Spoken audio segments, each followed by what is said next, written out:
Week 18 regular season finales are here. The number 2 pick up for grabs. A ton of playoff spots up for grabs. Our 6-pack of favorite games coming up on the Week 18 schedule right now. NFL analyst Brian Peacock and former NFL scout Matt Williamson bring you expert NFL analysis every day in less than 30 minutes. Get an inside look into the NFL on the field and in the front office. With elite breakdowns, next-level analysis, and in-depth information only for the real NFL fans. This is Peacock and Williamson, and it starts now.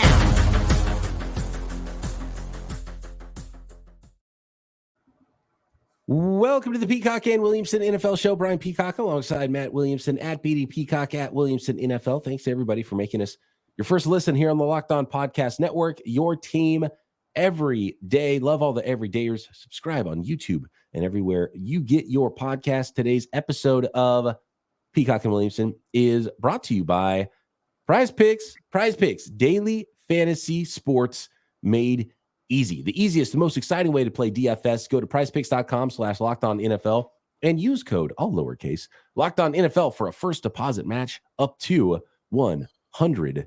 All right, Matt, getting into this, we got some Saturday. Week. Yeah. It's a fun week. Yeah, we got playoff implications. We got number 2 pick implications. A couple of Saturday games is where we're going to start, and then we'll get into the number 2 pick and some stuff on Sunday. But, you know, your Steelers are at the Baltimore Ravens. Lamar Jackson not going to play, correct? I mean, I can't imagine Lamar Jackson trots out on the field for the Ravens in Week 18. I don't know if that's been 100% put in stone yet. A lot of teams are being coy about who they're going to play, who they're not going to play in Week 18 as we record this. But Steelers at Ravens, not important game for the Ravens, huge game for the Steelers, but that doesn't mean the Ravens don't want to play spoiler here against their division rival. So a couple notes. I just want to get this out in front. Harbaugh hasn't said anything, nor should he, nor does he have to. You know, he's not going to let the hated Steelers know anything, who's playing, who's not. I'm sure it'll become more and more clear as the week goes on, who's taking the reps, all those things that get reported. But I want people to realize resting your starters, I put that in quote, isn't as easy as you think it is, because you still have to put 5 offensive linemen out there. You can't just, everyone that's questionable, all your stars can't just rest. And yes, you can bring some guys up from the practice squad, but you still got to put 5 offensive linemen out there. Like Tyler Linderbaum, to me, probably plays in this game, even though I think he's one of the best centers in the league. He's young. He'll have next week off, but somebody has to coordinate the line so everybody doesn't get killed, where Ronnie Stanley with his bad ankle probably doesn't. You know, maybe Odell doesn't. I think Lamar and Roquan, like this is going to be the same for your Niners and all the teams that have it locked up. There's some obvious ones. You're just too important. You don't even get a helmet. But I do think it's interesting in that I would think these teams, particularly the Niners and Ravens, try to play fast. I mean, slow. I mean, just like eat clock, run the ball, get out of there. Like, I think Melvin Gordon gets like all the carries because he's the third back. He's been around the league. He's a professional. They'll throw to Nelson Aguilar and Charlie Kolar and guys like that. You know, like those are the dudes that are going to be out there. You know, so, and I wouldn't shock me if this thing gets competitive late, that Harbaugh maybe throws somebody in there late in the game to try to win it, just to knock off the Steelers, or that goes for 2 to avoid overtime. Like those are the kind of things you have to look at, you know? So, but in terms of motivation, the Steelers are super motivated. The Ravens are not. And the line reflects that. I mean, when this originally, they were like a 3.5 point dog, and now they're like a 3.5 point favorite. So I don't know what to do with the lines this week, but I would take the Steelers and probably give the points. I'm going to take the Ravens and the points here. The Ravens at home are getting 3.5 points just because it's not. Their backups are good. It's not going to be that easy. And like you said, they're not going to rest everybody. And it's just going to be a 3-point game, you know, no matter what. It's Steelers Ravens. That's the way it's going to be. The Steelers aren't like a team that's going to go steamroll, even if you are not starting Lamar Jackson either. You know, it's just the way the Steelers play. It's the way the Ravens play. They're going to be up for it. The crowd is going to want to knock off the Steelers, knock them out of the playoffs. So I'm actually taking the points in this one, but it's going to be a super fun game. And by the way, Pittsburgh needs to win and they need some help, right? So they do. Pittsburgh needs to win plus Buffalo loss or plus a Jacksonville loss or tie, plus a Houston Indy, we'll get to next, tie. Pittsburgh tie plus Jacksonville loss plus Houston Indianapolis does not end in a tie. So there's that one. And then there's Jacksonville loss plus Denver win plus Houston Indianapolis does not end in a tie. And the Steelers, that's the one scenario they could lose and still get in. So there you go. Like the odds makers give them like a 53% chance of actually getting in, which is crazy. But clearly the game means more to the Steelers than the Ravens. So you should pick the Steelers to win this football game. And they should go win this football game. And frankly, if you aren't able to go win this game with and Lamar's not going to play. I know, maybe they're not saying it, but he's not going to play in this game. But there's a rest versus rust thing. So I think there might be more starters, at least for a half for the Ravens. Than maybe Odell and, those guys, Zay Flowers and guys like that, maybe play a little. And then you can always bring them off the sideline late if you need one drive to win. They're over there laughing and goofing off. So I have to tell this quick story because every beat writer around here, rightfully so, will always tell you the score and situation never matters with Steelers and Ravens. It just doesn't, and they have a lot to back that up. But this happened when Brian Billick was the head coach. They had nothing to play for, but they wanted to get Jamal Lewis to 2,000 yards. So they played all their dudes, and a ton of Ravens got hurt, and then they got bounced in the first round. So I wonder if ownership's like, we're not doing that routine. We've seen that before. And that's why the guys that you cannot get hurt, they're not going to play. Lamar, I mean, you've seen Lamar the last 2 Decembers has been hurt. Zero chance Lamar steps onto the field. Roquan Smith, you don't put him out there in this situation. Maybe Patrick Queen plays, but not Roquan Smith, right? And so Matabuke doesn't play. He's had an awesome year. Like you're two guys are really banged up and they would be questionable going into the week anyway, but you got to play some guys and I think, probably see the rest of them on the field as much as possible. Then you have the backups come in the second half and have full backups, and then everybody else still has a uniform and they're cheering on their teammates and having fun, and it's kind of a loose environment. And that's why I kind of like the points for the Ravens here. And I think it's not going to be that easy for the Steelers. It's not been that type of year. They're going to win it, but they're going to win by like 2. Very possible, late kick to win it or something like that. And there's guys like Kyle Hamilton and Marlon Humphrey that are questionable. They probably don't play, but somebody has to, and their backups aren't bad. Yeah, somebody has to play. There's only 5, 6 inactives. Is it 5 or 6? I can't remember now. Inactives on game day. Like even the guys that you think probably aren't going to play might still have a uniform on. Yeah, exactly. Like you don't want Gus Edwards getting crushed, but Melvin Gordon will get most of the carries, and Edwards comes in here and there, maybe, or something like that. Or Edwards not that he's great series and then trots off the field, and you hope you don't have to put him back on the field again. Right. All right. Next, this is a big one. This is essentially a playoff game here, Matt. Texans and the Indianapolis Colts. And the South is still up for grabs. Playoff spots are up for grabs. This is a fun one here on Saturday before we get to some Sunday games. And the number 2 pick in the NFL draft is also up for grabs. Next. Today's episode of Peacock and Williamson is brought to you by BetterHelp Online Therapy.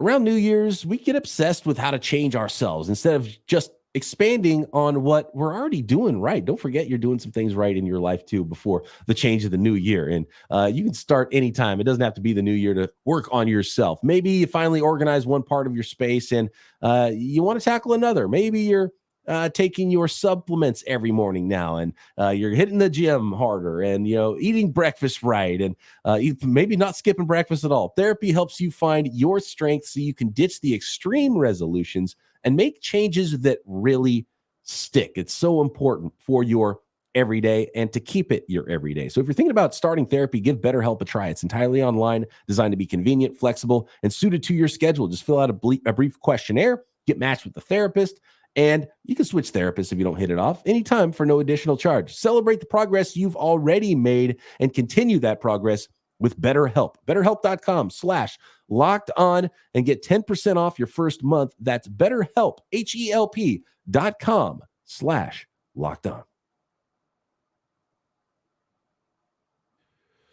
Texans Colts. This is a really fun one here for the Texans and the Colts. So here we go. Houston clinches the AFC South title with a win.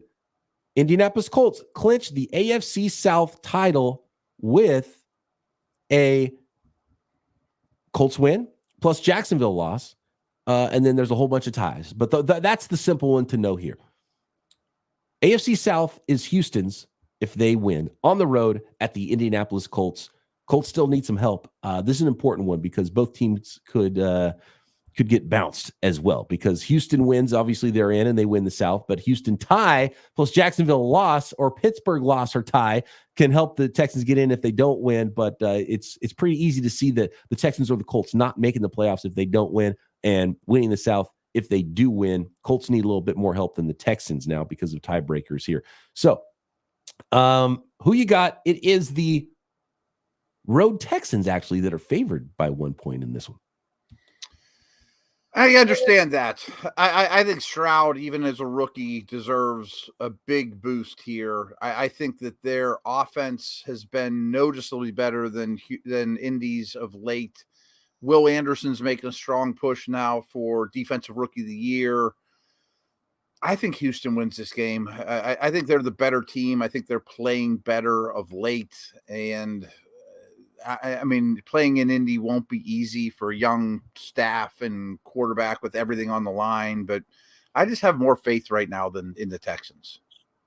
I have more faith in Stroud. By the way, Will Anderson, 7 sacks on the year. That's more than J.J. Watt had in his rookie year, too. So some people think, oh, man, he's not putting up enough numbers.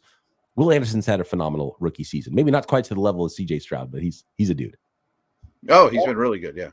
Yeah, and collecting more sacks later in the season than he did earlier on in the season as well. And that happens, especially with those sack numbers. Guys figure out how to finish at the quarterback, in years 2 and 3. Those pass rushers do, and it's something you see all the time. So, but yeah, phenomenal job by the coaching staff. Phenomenal job by the Texans. Then this one, I'm going to take whoever gets the points, and it's the 1 point for the home Colts.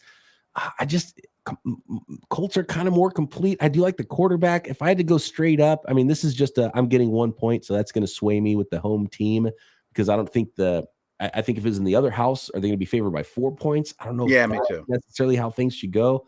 So reluctantly take the Colts, but I do like the Texans better. And CJ Stroud's been a phenomenal story, and I would rather see the Texans in the playoffs than the Colts too. It's a pretty good defense Houston has, led by Anderson. So I think that travels well. Let's finish this up real quick with the South. And we weren't planning on doing this game, but I want to throw the Jacksonville Jaguars in here too, because the Jaguars need to win and they will clinch the AFC South title. The Jacksonville Jaguars tie. They can still get in if the Houston Indy game ends in a tie. I hate the tie scenarios, but I do too. Jacksonville at 9-7, still in some control here at the Tennessee Titans on Sunday, Matt. Who do you like in this game? How do you see this one going? And Jacksonville favored pretty big, 5.5 on the road. I'm going to take the Titans to at least keep it close. I mean, I think this is Tannehill and Henry's last game with the Titans. Vrabel's not just going to lay down. I'm assuming Lawrence will be back, but far from 100%. Their O-line has issues. The Jags D's been okay, but not great. I mean, so I think Tennessee at least keeps us close. I agree with you. I'm kind of going to bet on the spoilers this weekend for a lot of the games, especially a game like this where I think the Titans can keep this close, and especially when you're talking about against the spread. So give me that home dog and 5.5 points with Vrabel's group. They're going to be up for it, and this is the Super Bowl for some of these teams. This is all the Titans have to play for now, and so and for that reason, I like the Titans and getting the points here. And I really do feel like, and I know I took the Colts with that 1 point just because they're at home as far as a betting favorite. But if I had to bet what happens at the end of all this, I do think it's the Texans that end up winning that division because I think the Jaguars are going to have some trouble. And it's going to be, really fun to watch that game, especially after seeing what happens with the Texans and Colts on Saturday. Yeah, I'm leaning that way as well. I think Jacksonville's struggling a little bit right now. All right. How about we'll finish up with the number 2 pick scenarios. I want to go to another game here that's interesting, and I'm going to go. It's not quite as spoilery as the Titans could be, but it's the Bengals and Browns. And the Bengals are already eliminated from playoff contention, but they're favored by 6 points at home against the Cleveland Browns on Sunday. And I actually love that line. And I was hoping it was going to be less because I was going to be all in on the Bengals.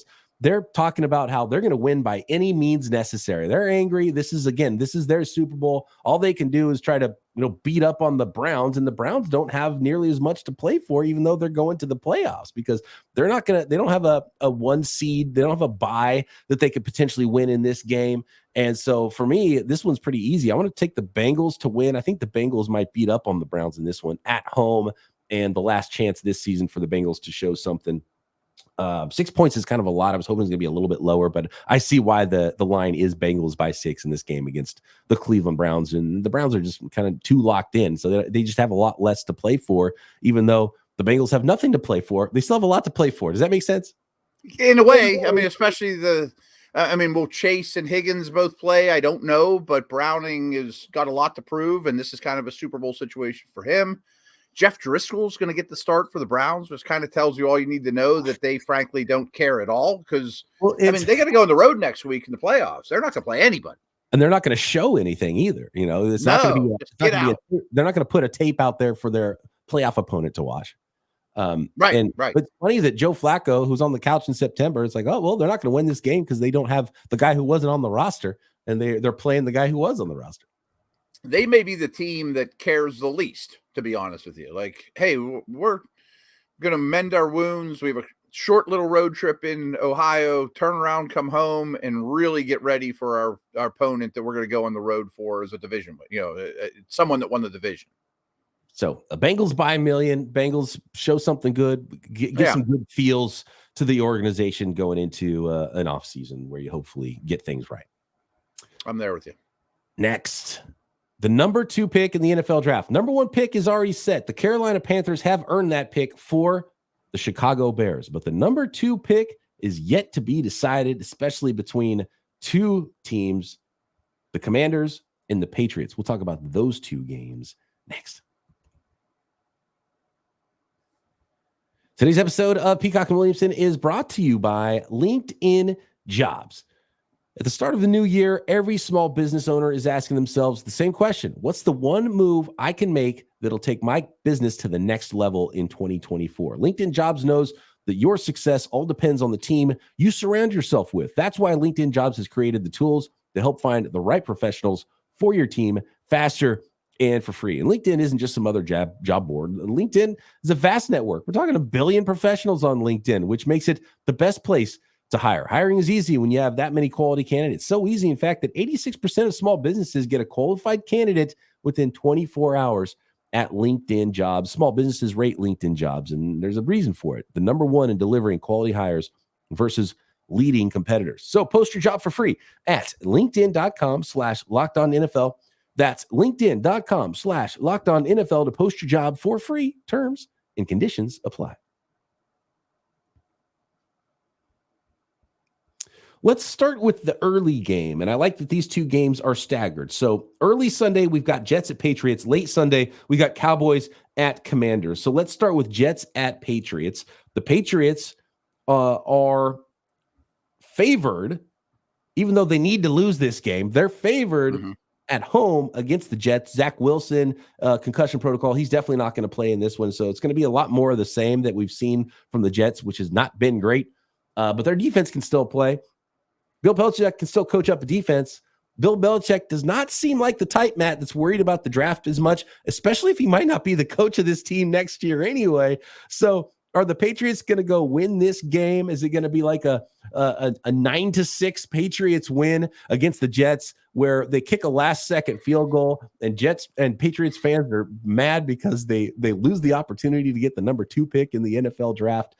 Patriots favored by 2.5 at home against the Jets. The over-under, it might be the lowest of the year. I mean, there was that one Pittsburgh Steelers game earlier in the year, right? That was 29. This is 30.5 over-under.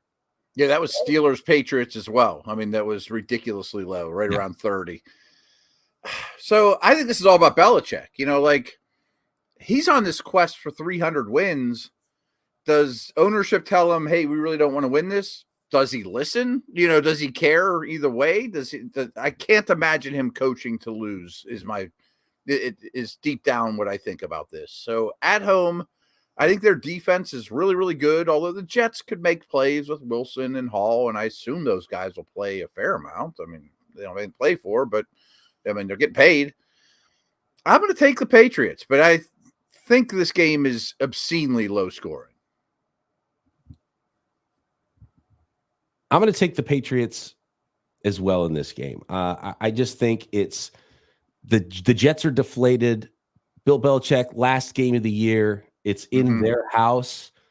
It's going to just be a weird atmosphere. I can't wait to tune into this game, as ugly as it could be and as low scoring as it could be. The Jets are a better team. If this was just like a random game, I would still probably pick the Jets, no matter who's playing quarterback there. But I just got the vibes this is going to be a weird game, and the fans aren't going to know how to feel about it. And they're going to cheer and they're going to boo. And could this be the thing where the Patriots beat the heck out of the Jets, like by a lot? You know, it's like 30-3 or something crazy like that. And then all of a sudden the Jets rethink their thing and they end up firing people after this game. You know, maybe they're keeping their staff, an ugly win to end it. Cause I just feel I just hate the vibes that's going on with the Jets right now. Me too. And we were asked that yesterday, surprise coaching fires. And I was like, yeah, they got the stamp of approval, but that doesn't always mean you're going to be back. I mean, if you get an ugly end of your season against a division rival that people think are worse than you, that could be it. I think it's going to be one of the weirdest games of the year. I mean, I would never bet it, but it is really interesting.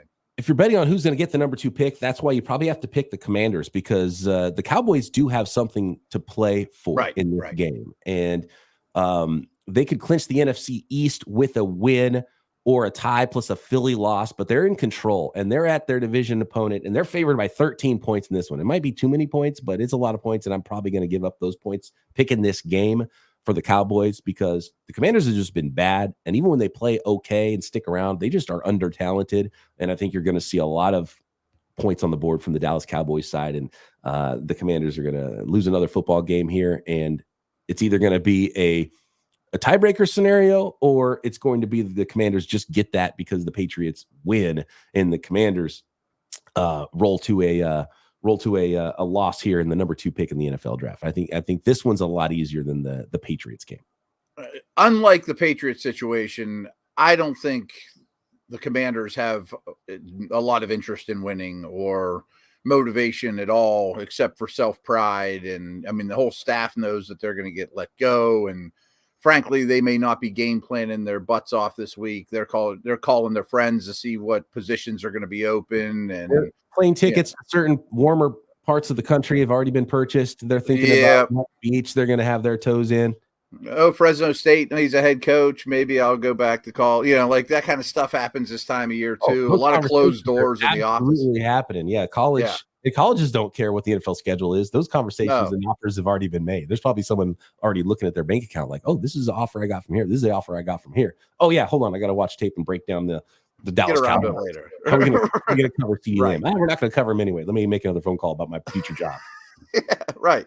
There's a lot of that. Trust me. I mean, you saw it the year I was with the Browns, like a bunch of open office doors till about week 10, make a midseason coaching change, and a bunch of the office doors are closed and they're on the phone with their buddies, and it's just a different feel and don't really care about the upcoming Bengals or Ravens game as much.